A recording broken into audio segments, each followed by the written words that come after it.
SIR ইস্যুতে এবার সংসদের জোরালো লড়াইয়ের পথে তৃণমূল কংগ্রেস। আজ বুধবার থেকেই সংসদের উভয় কক্ষে আক্রমণাত্মক ভূমিকায় নামতে প্রস্তুত তৃণমূল সাংসদরা।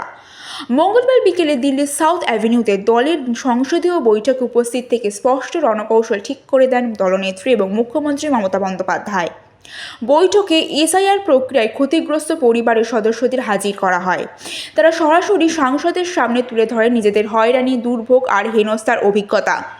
তৃণমূলের অভিযোগ, এসআইআরের নামে সাধারণ মানুষকে অযথা ভোগান্তিতে ফেলা হচ্ছে। প্রবীণ এবং অসুস্থদের ঘন্টার পর ঘন্টা লাইনে দাঁড় করানো হচ্ছে। এই ব্যবস্থাকে মানবতা বিরোধী বলে সংসদে সরব করবে তৃণমূল। বর্ষীয়ান সাংসদ সুদীপ বন্দ্যোপাধ্যায় জানিয়েছেন, বিজেপি সরকারের দমনমূলক নীতির বিরুদ্ধে এই লড়াই চলবেই। সংসদের ভেতরেই এবার তার ঝাঁঝালো প্রতিবাদ।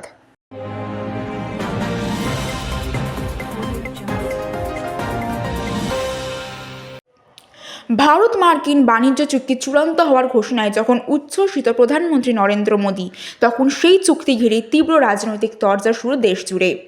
মার্কিন প্রেসিডেন্ট ডোনাল্ড ট্রাম্প শুল্ক কমানোর ঘোষণা করলেও চুক্তির খুঁটিনাটি এখনও প্রকাশ্যে আসেনি। আর সেই অস্পষ্টতা নিয়ে মোদী সরকারকে কাঠগড়ায় তুলেছে বিরোধীরা। কংগ্রেসের দাবি, এই চুক্তির প্রভাব ভারতীয় কৃষক, ব্যবসা এবং শিল্পের ওপর কতটা পড়বে তা স্পষ্ট করতে হবে কেন্দ্রকে। লোকসভার বিরোধী দলনেতা রাহুল গান্ধীর অভিযোগ, আন্তর্জাতিক চাপের মুখে পড়ে প্রধানমন্ত্রী আপোস করেছেন। যদিও মোদির দাবি, এই চুক্তি ভারতের অর্থনীতিকে আরও শক্তিশালী করবে।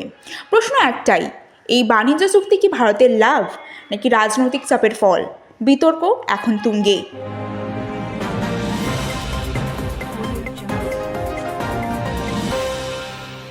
মাধ্যমিক পরীক্ষা কেন্দ্রে মোবাইল নিয়ে আপত্তি তোলায় মারধরের শিকার এক পরিদর্শক।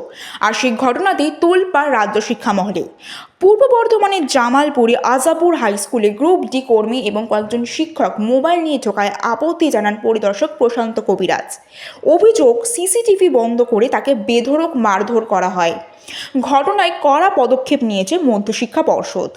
প্রধান শিক্ষক সহ 7 জন শিক্ষক এবং এক গ্রুপ ডি কর্মীকে সাসপেন্ড করা হয়েছে। পর্ষদের দাবি, পরীক্ষার স্বচ্ছতা বজায় রাখতে কোনো রকমের শিথিলতা বরদাস্ত করা হবে না।